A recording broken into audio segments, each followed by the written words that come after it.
Omaha Steaks makes it easy to keep great food on hand, so dinner time is simple and convenient. And right now, you can get 12 free burgers and free shipping for life when you shop at omahasteaks.com/onrepeat. Only Omaha Steaks gives you the freedom to set your menu your way with no commitments. Choose extra-aged, hand-carved steaks, plump and juicy air-chilled chicken, and so much more. Order once or set up recurring shipments for more savings, more convenience, and inflation-proof pricing. Want to change your menu? No problem. Swap items, skip a shipment, or cancel at any time with no questions asked. You're in control to get what you want when you want it, and every bite is backed by their 100% guarantee. At Omaha Steaks, it's all about you. Visit omahasteaks.com/onrepeat to sign up for recurring shipments and get 12 free burgers, a $431 per year value, and free shipping for life. Minimum purchase may apply. See site for details. I make men fall in love with an illusion, for the right price, of course. Private jets, staged kisses, curated love stories for social media.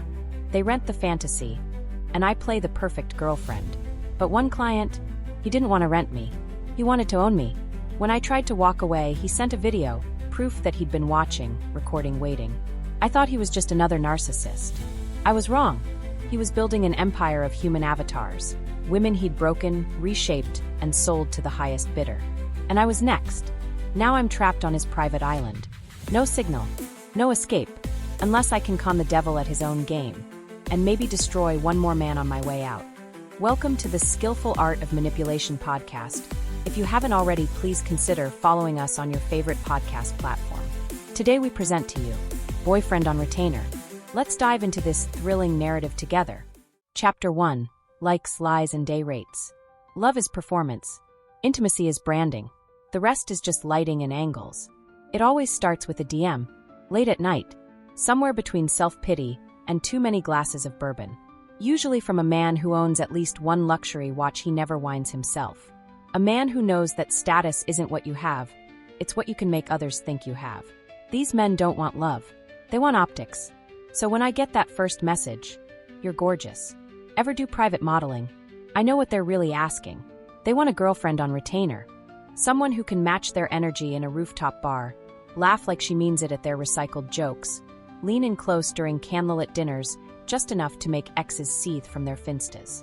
Someone who can play muse, trophy, alibi, lover-shaped illusion. And I give it to them, flawlessly. My name is Sasha Monroe, but that's not how anyone knows me. On Instagram, I'm at that girlfriend vibe, 500,000 followers strong and climbing. My grid is a perfectly art-directed fever dream. Infinity pools in Santorini, blurred city lights through limousine windows, my legs draped over the edge of private jets. I don't live a real life, I stage one. I've built a brand out of affection for hire, relationships so glossy they shimmer under the weight of filters and ring lights. Most people chase clout for free. I invoice for it. There's a document on my phone, neat and color-coded, called the Romance Tiers. Tier 1, arm candy. Light social media. One-night events. Tier 2, weekend getaway, couple posts, PDA optional. Tier 3, exclusive. Full digital relationship. Coordinated stories, mutual follows, even fake arguments if the client wants drama. Includes emotional labor. Also includes a significant upcharge. I call what I do emotional freelancing. Men call it love. But love is just nostalgia for a thing that never existed. What I sell is the performance of devotion. I sell aspiration. And business was good, until him. Dorian Vale messaged me on a Wednesday.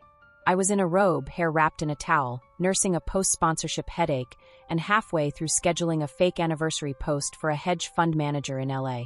Dorian's message was simple. "You have a powerful presence. Let's talk terms. Short, elegant, no emojis," which for me is the equivalent of a diamond ring. His profile was private, but the username was familiar. He was the ghost behind a dozen tech companies. A venture capitalist who collected startups like baseball cards. Everyone had a story about Dorian. That he'd bought his first luxury car with Bitcoin. That he once fired a CEO in the middle of a gala. That his ex-girlfriends always disappeared quietly, but somehow ended up with beach houses and nervous tics. I should have said no. Should have ghosted like I sometimes do when a man feels too aware. But curiosity is a drug, and I'm a junkie for a good mystery. We met at a private lounge in Manhattan, tucked behind a nondescript bookstore. No signage, No crowd, just a blood-red curtain and a security guard who looked like he used to kill people for money. Dorian was already seated when I arrived. No phone out, just a glass of something dark and a stare that made my skin buzz like static. "Sasha," he said, "I appreciate punctuality." His voice was velvet, with a blade stitched beneath it. Every syllable was deliberate and somehow intimate. I sat across from him and crossed my legs slowly. Controlled, practiced. I was used to being the one who disarmed, but Dorian watched me like he was studying me, like he already knew my next 3 moves. We talked for 2 hours. Not about my services. Not really. He asked about my rules, my limits, my tells, things that made me feel safe, but not in a kind, consent-forward way. It was more like he was profiling me, measuring the dimensions of the space I took up and calculating how to fill it. Still, he paid. Up front. Full fee for Tier 3, plus a 30% bonus for exclusivity and a handwritten note. "You play the game well. Let's raise the stakes." That should have been my warning. But I was too busy being charmed. I was high on the way he looked at me like I was the only person in the room worth seeing. Too seduced by the precision of his world. His taste, his tailoring, the way he said my name like it was both a promise and a command. Our first trip was to a vineyard in Tuscany. He chartered a private jet with black silk headrests and a live saxophonist on board. We accidentally got photographed by a tabloid in Rome. He bought me a necklace from a boutique that didn't even exist on Google Maps. He never touched me in public, but when he looked at me, I felt possessed. The content? It was fire. My followers went insane. "Stop it, you two are unreal." Literally crying. "This is love. I want this so bad it hurts." They didn't know I was working. They didn't know love had a day rate. Dorian played the perfect boyfriend online. Supportive, protective, lavish. He commented on every post like he was obsessed. Thoughtful compliments, inside jokes, even a few slightly cryptic, poetic one-liners that got screenshotted and reposted on fan accounts. He was perfect, but it was off camera that things started to itch beneath the skin. He began noticing everything. Not just what I posted, but how I breathed when I said certain things. He tracked my energy like a biometric. He knew when I changed my skincare routine, bought me the old one, said I looked more like myself that way. He started picking the restaurants, the outfits, the filters. Then he asked me to archive an old post with a different client, one I'd shot 2 years ago. "Doesn't fit the narrative," he said, with a smile that didn't reach his eyes. It was subtle at first. Death by 1,000 aesthetic suggestions. Then came the real tests. "Let's see how the public reacts if we go dark for a week. Pretend we broke up. I want to see who messages you. Would you cry for me on camera?" He never raised his voice. Never touched me without permission. But I began to feel like an actress trapped in a role that had no off switch. Like the script kept changing, and I wasn't allowed to read it until I was already on set. And then, finally, I tried to quit. I wrote the message carefully. Respectful, professional, lined with gratitude. Said I was moving into a more private phase of life. Taking time for spiritual recalibration. Which is influencer speak for I'm burned out and tired of pretending I love you. I pressed send. 5 minutes later, my phone lit up. It was a video. Me, drunk, in Paris, saying things no one was meant to hear. Things that could ruin partnerships, kill future deals, expose other clients. I didn't even remember that night. Didn't know he'd filmed it. Didn't know he'd kept it. Then came the message. "You walk away, I leak it. Let's not play games you can't win, Sasha." That's when I knew. This wasn't a contract anymore. It was a cage. And I'd let him build it, with gold and compliments in silence, right around me. Chapter 2. Velvet Cages and Private Agendas. At first, it felt like attention. Then I realized it was surveillance. The first time I tried to run, I didn't even realize I was running. Not really. I thought it was a boundary, a professional, clean exit from a job that had run its course. I thought I could close the book the way I always had. With grace, a smile, and a carefully worded goodbye that made men feel like they'd been the ones to let me go. But Dorian wasn't a client. He was a curator, a collector, a man who didn't buy things, he possessed them. I didn't know that then. Not fully. But I knew something was off when I sent that text, and the response came too fast. Not with anger. Not even disappointment. Just a link. A video. And the message. "You walk away, I leak it. Let's not play games you can't win, Sasha." There's a particular kind of panic that only exists in silence. The kind where your heart's thudding like a war drum in your chest, but your body won't move. where your mouth goes dry, your hands shake, and the world becomes a soundproof room you can't scream in. That's where I was, curled on the end of my designer couch in a robe that still smelled faintly of his cologne, staring at my phone like it had betrayed me. I watched the video once. Just once. It was me, all right. Paris. Hotel suite. Slurring my words in that indulgent post-photo shoot buzz. There were names in that video. Real ones. Details. Things I'd never, ever put in writing. I was always careful, obsessively so. My clients trusted me because I left no trails. But Dorian had been one step ahead. He'd waited, watched, collected. Every night we'd spent together, every after-hours conversation I thought had dissolved into the ether. He'd documented it. Not in a stalker-y way. Not even in a threatening one at first. It was like he saw every moment as data, as leverage, as proof of ownership. And now he was using it. I didn't respond. Couldn't. My mind ran in circles, trying to script a response that didn't reek of fear, didn't confirm guilt, didn't beg. But I knew Dorian. He didn't care about apologies. He didn't need a reason to break me. He already owned the method. So I did the only thing I could think to do. I played along. I posted a blurry photo of a wine glass, a cryptic caption about growth through conflict, and waited for the likes to roll in. The algorithm still believed in our love story. So did my followers. The world still thought I was adored, doted on, safe in the arms of a man who looked at me like I was the cure to his billion-dollar burnout. But inside, I was unraveling. That night, I couldn't sleep. I lay in my bed, every light off, my phone flipped face down on the pillow beside me like it might bite. My thoughts spiraled into worst-case scenarios. Could he hack my cloud? Forge messages? Leak things under a fake burner account and deny it? The terrifying answer was yes. He had the resources, the connections, the will. I couldn't win in a direct fight. So I pivoted. I went back to work. More couple content. More weekends away. More stories of us drinking espresso in matching robes, kissing behind hotel curtains, walking along beaches where no one else could see us. We weren't together anymore. We were cinema. Dorian didn't even need to be in the posts anymore. His presence was implied. His shadow lingered in the details. A single cufflink on the bathroom counter. A blurry reflection in a wine glass. I made our love a ghost that haunted every pixel. And he loved it. He sent flowers, jewelry, books with underlined passages, notes that said things like, "You're more beautiful when you know you're mine." It made me want to scream. But I smiled, curated, posted, until one day, I didn't have to fake the fear anymore. It was a Thursday. I remember because I had a shoot in Tribeca that morning, and I wore this ridiculous lilac two-piece set that made me look like a walking macaron. I was tired, burned out. I'd taken 3 client calls, answered 2 sponsorship emails, and posted a reel that was performing below average. I was already irritated when my phone buzzed. "Dorian, you forgot to tag the hotel in today's post. Fix it." Me. "It's already performing.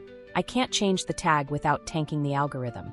"Dorian, you care more about the algorithm than us?" Me. "There is no us. You're a client." "Dorian, am I?" I froze. I reread it. Again. And again. "Am I?" That wasn't a question. It was a warning. That night he showed up. No invite. No heads up. No driver waiting downstairs.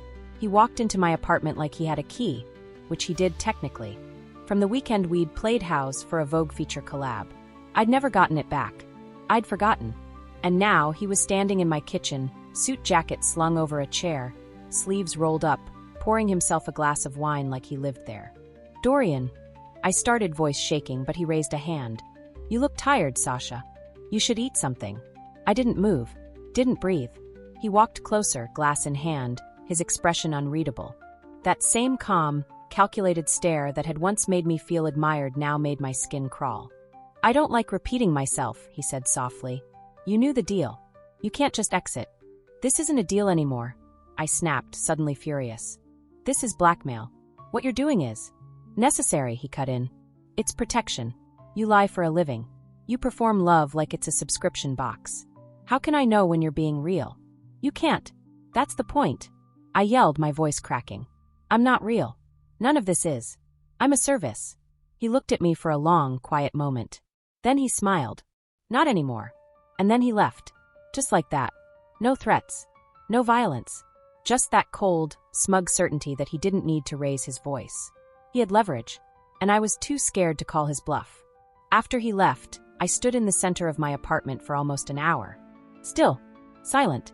My robe had fallen open, but I didn't notice. My hair was wild, my hands were clenched, and my eyes were fixed on nothing. He'd made a mistake. He thought I was an ornament, a mannequin that could be dressed up, posed, owned. But I'd built an empire out of lies. And if he wanted to keep me in a cage, he'd better make damn sure it didn't have a back door. Because I was going to find it, no matter what it cost me. Chapter 3. The Man Behind the Myth.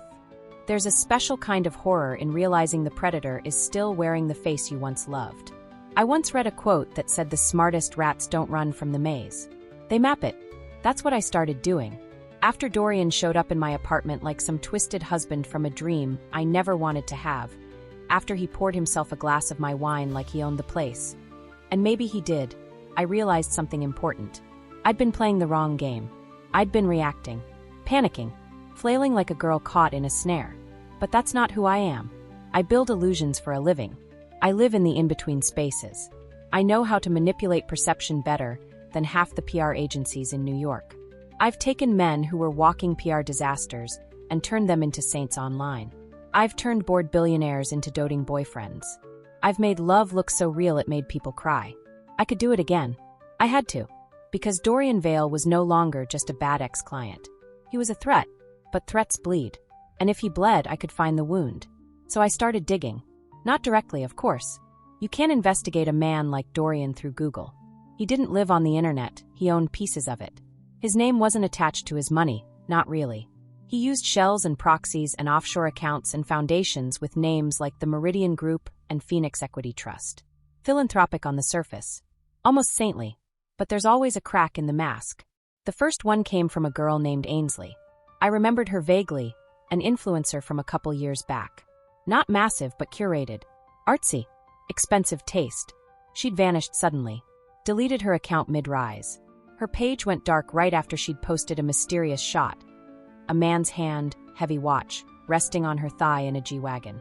I remembered the watch. It was the same one Dorian wore.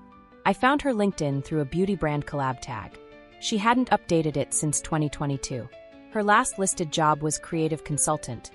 A meaningless title, a red flag in disguise. But I still had friends. Contacts. A little well-placed flirting, a little subtle manipulation, and within a week, I got an address. Ainsley was living in Miami. Not working. No socials. No public photos. Not even tagged in anything. Ghosted from the grid. Which, in my world, is like being buried alive. So I flew down. I booked a hotel under an alias I'd used for NDA-heavy jobs, Maya Loren. Burned account. No connection to Sasha Monroe or that girlfriend vibe. Just a shell with a pair of oversized sunglasses and a suitcase full of pre-scheduled content to make it look like I was sipping spritzes in Capri. I found her building easily enough. Luxury, but not ostentatious. Quiet. Gated. I waited outside with a coffee and a book I didn't read until I saw her. Thinner than I remembered. Pale. Walking a dog that didn't match her brand at all. A grumpy little mutt with cloudy eyes and a chewed-up leash. She didn't recognize me at first. I'd changed my hair. But when I said her name, gently, she flinched like I'd slapped her. "I don't know you," she said, voice sharp. "Yes, you do," I said. We worked the same grid. Something in her face shifted. Her eyes darted around, paranoid. "I'm not part of it anymore." "I know. That's why I'm here." She hesitated. Then, finally, motioned for me to follow her inside. No words. Just a twitch of her fingers. Her apartment was clinically clean. Not designer. Not aesthetic. Just practical. Like someone had scrubbed the personality out of it. She made us tea without asking if I wanted it. Poured 2 cups and sat across from me like we were old enemies forced to play nice. "You're with him?" she asked eventually. I didn't answer. Her eyes flicked up to mine. "You were." I nodded. She didn't say anything for a long time. Just stared into her cup. "He's not what you think," she said finally. "He doesn't date women. He processes them." Processes. Ainsley swallowed hard. Her knuckles were white around the ceramic. "Dorian doesn't fall in love. He acquires. Studies. Reprograms. And when he's done, when you stop being useful, he sells access to you." My blood went cold. "You're saying, what, he's a trafficker?" She didn't nod. Didn't look at me. Just said very quietly, "Not in the way you think. He doesn't sell sex. He sells control. Image. Ownership. Men pay to have the fantasy version of you. The one he built. Not the real you. I didn't understand. Not really. Not yet. She continued, voice like sandpaper. He made me delete everything. Made me stay in. Told me the sun would ruin my skin. That I was better on camera. That I belonged in a house, not in the world. And then one day, I wasn't mine anymore. She looked up, eyes hollow. I don't know how I got out. I think someone paid him. Bought me out of the contract. A silent investor, maybe. But I don't exist anymore. Not the version I was. I live here. Quiet. I don't post. I don't model. I don't smile. We sat in silence. The walls were so still, I could hear the ticking of a clock in the hallway. I left without saying goodbye. There was nothing to say. When I got back to my hotel, I threw up. It was the first time since I was 15 that I'd felt that kind of nausea. Not food poisoning. Not nerves. Existential panic. What Ainsley had described wasn't just abuse. It wasn't just manipulation. It was systematic erasure. A machine disguised as a man. And I was next. Back in New York, I tried to act normal. I posted stories. I tagged brands. I took mirror selfies with motivational quotes and responded to comments with my usual mix of flirty banter and breezy detachment. But inside, I was unraveling. I started to notice things. My apartment had been cleaned when I hadn't cleaned it. Not once, twice. My trash was taken out when it was still only half full. A package arrived that I hadn't ordered. Not in my name. No sender. Inside, a silk scarf. My favorite color. A note. I missed this on you. No signature. Just the scent of his cologne. He was watching. Waiting. And I couldn't run, not yet. So I did what I always do. I smiled. Posted. And started planning my escape like it was just another campaign. Because I wasn't going to disappear. I was going to destroy him first. Chapter 4. Pretty Lies and Loaded Smiles. To outcon a monster, you have to become something colder than fear. Something hungrier than love. There's something about performance that rewires your brain.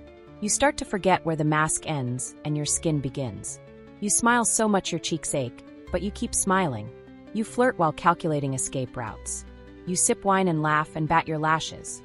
All while your stomach churns and your hands tremble in your lap. It's not bravery. It's instinct. And I've honed that instinct into an art form. By the time I returned from Miami, I wasn't the same woman who'd sat at Dorian Vale's table, sipping $300 champagne and thinking I was the one pulling the strings. I was done playing house. Done pretending. He thought I was still his puppet. Still trapped. But I was already unraveling the threads. The first thing I did was purge. Not my feed. That had to remain untouched. Any deviation from our relationship would draw suspicion. No, I purged my life. Got a burner phone. Used cash for everything. Turned off every smart device in my apartment. Wiped my cloud. I even dumped my main laptop and bought a secondhand one from a thrift shop in Jersey. You'd be amazed how much of your life you leave behind in the digital smudges. And Dorian? He lived in those shadows.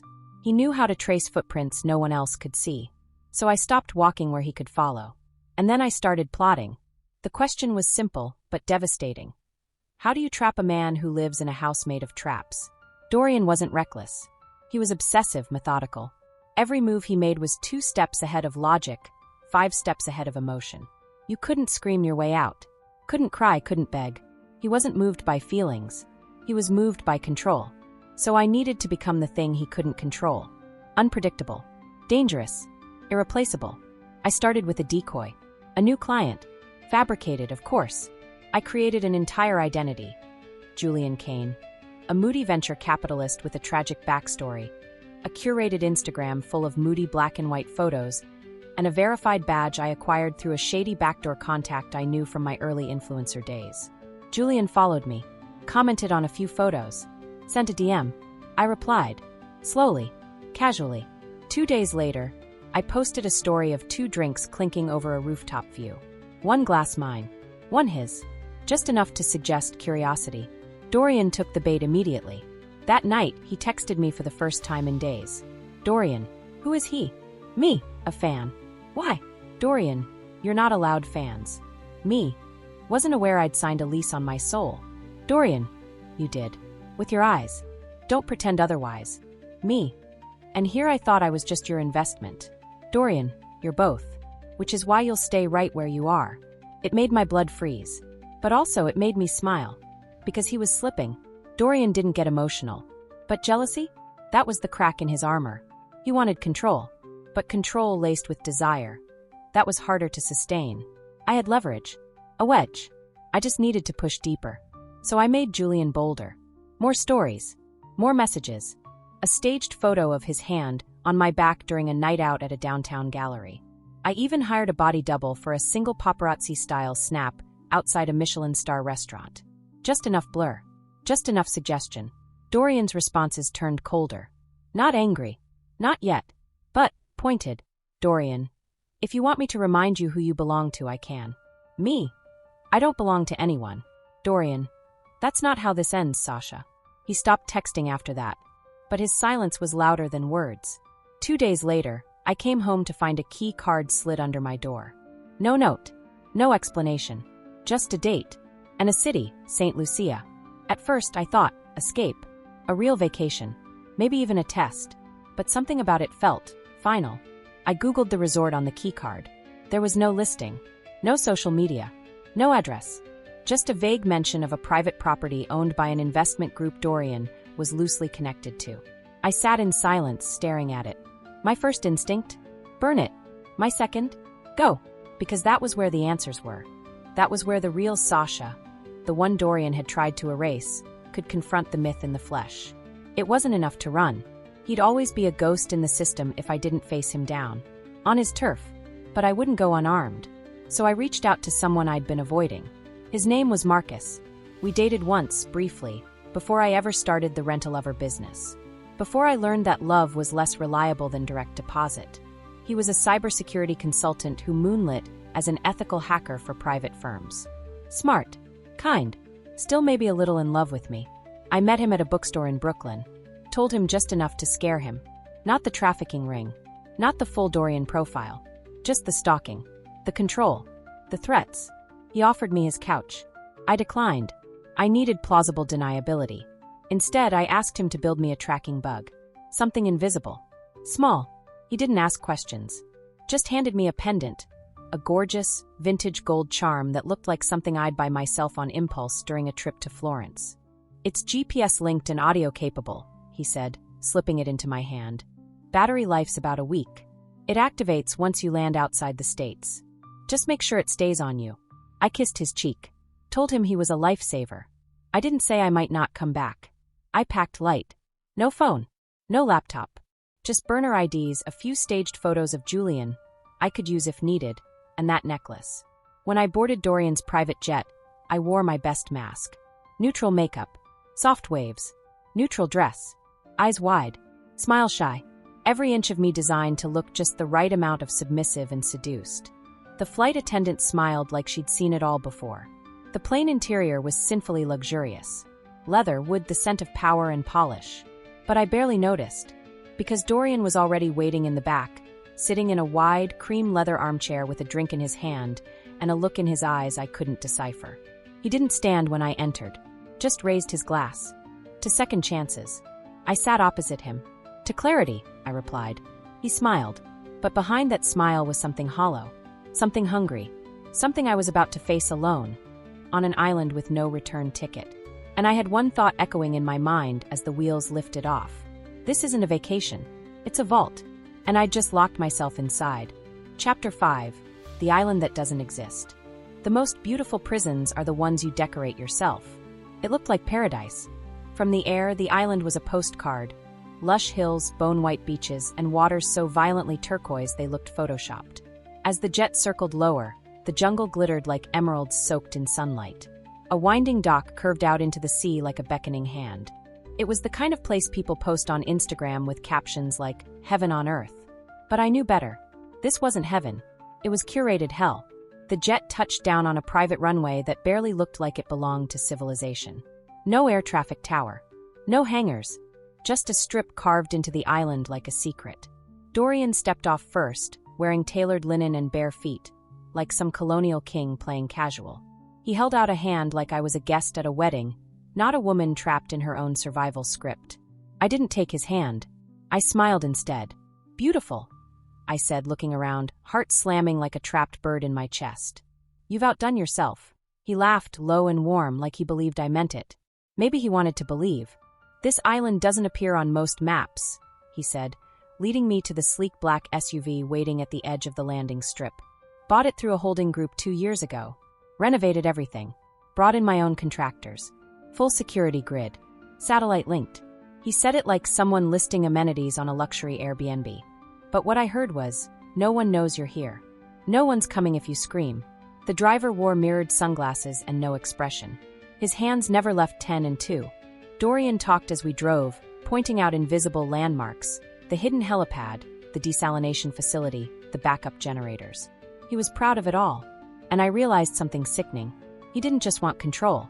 He wanted legacy, a self-sustaining kingdom, a world where he was god and lover and lawmaker all in one. The villa was carved into the cliffs above the ocean, designed to look like it had grown out of the rock. All white stone and minimalist edges. An infinity pool spilling into the horizon. Hammocks swaying over the drop. Flowering vines crawling up marble columns. It was absurdly, aggressively perfect. But the windows didn't open. The locks clicked from the outside. There were no door handles on some of the rooms.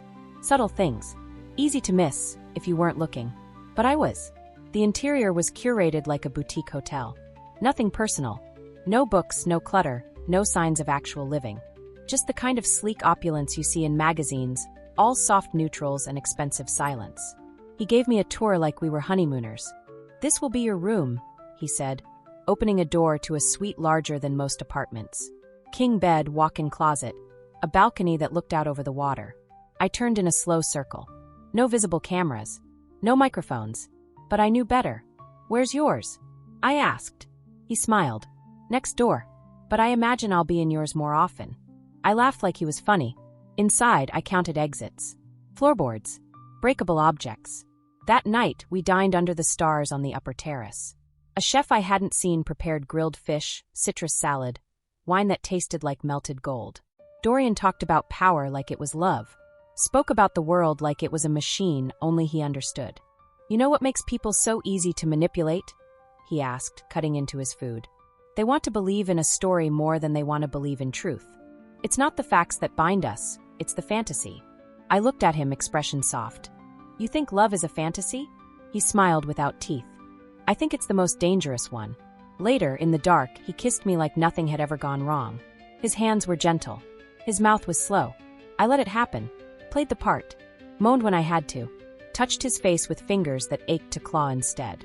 When he finally fell asleep, sprawled across the bed like a king without fear, I slipped out and checked every inch of the villa. The windows were sealed. The doors locked from outside. Even the Wi-Fi was password-locked behind a private firewall. No signal beyond the local server. My burner phone was useless here. GPS disabled. My pendant tracker, though, still tucked under my shirt. Still on. I could only hope Marcus was watching. And then I found it. Behind a locked door on the ground floor. A security panel. I watched the pattern Dorian used earlier. 4 numbers entered fast. I guessed it after 3 tries. The door hissed open. Inside, a hallway. Cold. Sterile. A sharp contrast to the warmth upstairs. And at the end of that hallway, rooms. Rooms with beds. Desks. Mirrored glass. And cameras. Not just rooms. Cells. Some empty. Some not. I saw a woman, sitting cross-legged on the floor. Long hair. Too thin. She didn't look up when I opened the door. Just rocked slightly, like she was listening to music that didn't exist anymore. Another room, empty but used. Restraint marks on the bedposts. Scratches on the wall. A third room. Equipment. Computers. Footage. Monitors that looped with streams of women in different outfits. Voices whispering in rehearsed affection. Fake relationships. Staged proposals. Kisses against green screens. And I understood. This wasn't just a sanctuary. It was a factory. Dorian wasn't trafficking bodies. He was trafficking narratives. He turned women into living avatars of desire, memory, and performance and sold them. Not sexually. Emotionally. Digitally. Wealthy clients could buy access to them. Script interactions. Customize experiences. Like high-end dating sims, only real. The women never left. Not physically. Not digitally. They became property. I almost screamed. Almost sobbed. But I didn't. Because I had to get out. I closed the door. Slipped back upstairs. Climbed into bed like I hadn't just seen hell behind a luxury wine rack.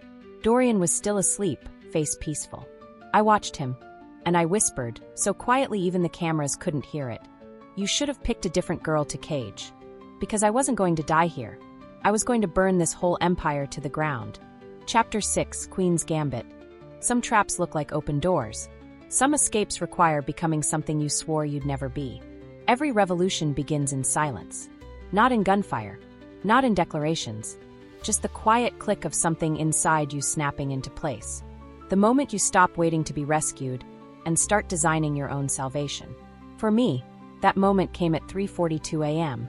I lay in bed next to a man I used to think I could outmaneuver, watching the light from the hallway under the door. I hadn't slept. Not since I saw what was hidden beneath the villa. The cells, the women, the footage. Dorian didn't run an island retreat. He ran a boutique trafficking empire disguised as a love story. And I was his next product line. I could feel it in the way he touched me now, like he was sculpting something. Like he was preparing me for launch. He thought I was moldable. But you can't mold fire. You just contain it. And I was done being contained. The first step was small, obedience. I became exactly what he wanted. Soft-spoken. Yielding. I asked him to read to me from his favorite books. I let him teach me chess by the pool, nodding like I was impressed by every move. I wore what he laid out for me, silks, linens, nothing with structure. I laughed at his dry, predatory jokes. "Are you happy here?" he asked one night. I looked at him and said, "I've never felt safer." It was a lie dipped in honey, and he swallowed it whole. That's the trick. You don't scream when you're in the lion's den. You purr. You curl up next to him and wait until his back is turned. Then you claw your way out. I started mapping the island in my head. Every path, every checkpoint, every camera. The staff was minimal. 3 men I only saw in passing. Silent, obedient. Dorian called them assistants, but they moved like former mercenaries. Military shoulders. Minimal eye contact. One of them I named Scar, because of the thick gash running down his jaw. Scar watched me the most. I needed to get rid of him first. But I also needed time. And for time I needed distraction. So I staged one. A panic attack. It happened mid-breakfast, eggs and tropical fruit. Our usual setup. I made my hands shake. Forced my breathing into fast, shallow gasps. Let my eyes glass over with pretend trauma. I had a dream, I whispered, voice cracked. I saw myself in one of the rooms. Dorian froze. My heart kicked hard in my chest. I had to pivot. Not one of your rooms, I said quickly. A different one. From my childhood. Locked in. Alone. I think being here triggered something. His jaw unclenched. Slightly. I didn't know you had claustrophobia, he said, tone suddenly gentle. I nodded. That night, he gave me a sedative to help me rest. I hid it under my tongue and spit it into a napkin when he turned away. He was slipping, because he believed I was fragile. He didn't know I was sharpening every broken piece of myself into a blade. The next day, I faked dizziness during yoga. Collapsed in the sand during our beach walk. Scar came running. I flinched when he touched me on purpose. Please don't let him touch me, I whispered to Dorian. Scar was reassigned the next morning. One threat removed. I found the security room 2 nights later. Locked behind a keypad I already knew the code to. Dorian reused the same sequence for everything. 0729. His birthday. Narcissists never hide the things they think define them. Inside the room, monitors. Live feeds. Footage of every corridor, every angle. Including mine. I was everywhere. Sleeping. Showering. Eating. Even crying once, alone on the terrace. It was all stored on a server I couldn't access from inside the system. But I didn't need access. I just needed interference. So I staged a power outage. That required timing. And a little bit of sabotage. The next morning, I tripped the irrigation pump by flooding one of the garden valves near the east wing. It overloaded the generator's secondary grid. The lights flickered. The cameras glitched. I had 7 minutes. I used every second. Down the hall. Into the basement. Past the security door. Pendant still tucked against my chest, tracking my every step. Inside the same room I'd seen before, the one with the equipment, I grabbed a flash drive from a desk drawer. Plugged it into the primary console. Copied what I could. A folder labeled client packages. Another labeled beta tests. One titled Sasha, v.1. I almost vomited. I didn't open it. I couldn't. I took the drive. Slipped it into the hem of my dress. Stitched with a hidden pocket, I'd sewn myself using a makeup needle and thread. Then I walked back upstairs like nothing happened. Dorian never noticed. But Scar did.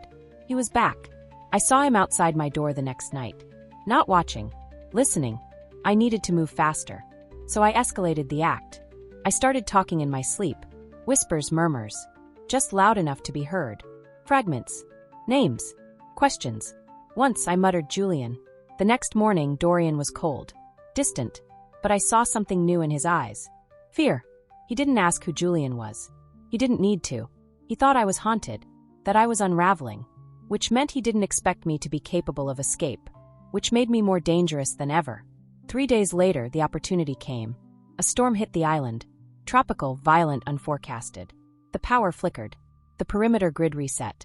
And in that 30-minute window when the system rebooted, I made my move. I dressed in black. No shoes. No lights. Just the pendant tracker, the flash drive, and the knife I'd stolen from the kitchen and wrapped in cloth. I slipped down the cliffside path I'd memorized during our morning walks. My fingers bled on the rocks. My knees tore open when I slipped. But I didn't stop. Because I knew where the satellite tower was. Marcus told me to activate the pendant near the highest, clearest point. The tower sat at the island's edge, just above the sea, beside the service dock where small boats ferried supplies. I reached it just as the first rays of morning cracked the storm clouds. Collapsed beside it. Pulled the pendant free and pressed the hidden button 3 times. Once. Twice. 3rd time, hold. I waited. Heart pounding. Nothing. No sound. No sign. For 30 seconds, I thought I'd failed. Thought Marcus had forgotten me. That I'd flown to my own funeral. And then, a ping. Barely audible. But real. My signal had gone through. Now all I had to do was survive until help arrived. Except, I turned, and Scar was standing at the tree line. Watching me. Expression unreadable. Gun at his hip. I ran. But I already knew. He wasn't going to shoot me. He was going to take me back. And Dorian? Dorian would kill the girl I'd once been. And build someone new in her place. Unless I played my last card. Chapter 7. The con that saved me. Sometimes, to be free, you have to become the thing you fear. Sometimes, survival costs more than your soul. It costs your innocence. Scar didn't move. He just stood there at the edge of the jungle, half in shadow, half in sunrise, the gun at his hip glinting like a promise. My legs were shaking, knees scraped raw. My body was exhausted, soaked from the storm, trembling from adrenaline. I knew if I tried to run again, he'd catch me. Maybe not kill me. But worse, he'd drag me back to Dorian. Back to the villa. Back to the rooms with no handles. I stood slowly, pendant still clutched in my fist, praying the signal had gone through. Don't, I said, voice hoarse. Please. He tilted his head, studying me like a predator with time to kill. You have no idea what's waiting for you when you go back, I said, teeth chattering. He's not done with you either, you know. He'll use you until you're dust. Something flickered in his eyes. I couldn't tell if it was recognition or pity. You think he lets anyone leave? I said. You think I'm the first who tried? He didn't speak. But he didn't reach for the gun either. I took a step back. And another. Then I turned. And ran. I didn't know where. I just knew I had to move. If the signal had gone through, someone would come. Marcus had contacts. Military ones. People who knew how to trace encrypted locations. He told me once years ago, if you ever disappear and I get that signal, I won't stop until I find you. I prayed he still meant it. Behind me, Scar followed, quiet as death. I could hear his footsteps breaking through leaves and mud. But he wasn't rushing. He didn't have to. I was wounded. Slower. Slipping. I made it back to the cliffs. And that's when Dorian stepped into view.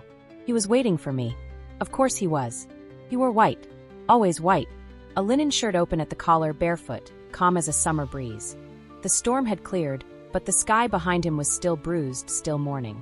Did you really think you could run? He said. I didn't answer. He stepped closer.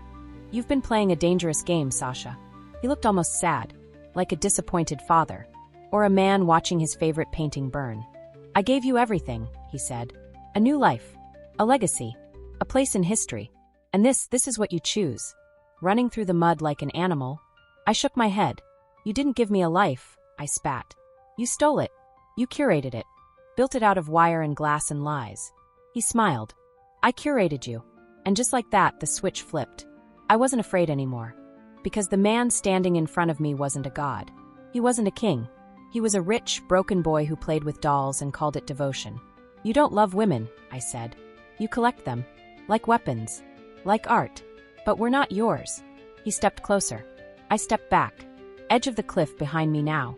Nowhere left to go. You're mine, he said, voice low. You always were. And that's when I pulled the knife. It wasn't big. Just a kitchen blade. But I gripped it like it could rewrite fate. He blinked, surprised. I don't want to kill you, I said. But I will. He laughed. And lunged. We collided in the mud. I slashed wildly, blindly. He grabbed my wrists. His weight crushed me. I could smell his cologne, sandalwood, bergamot blood.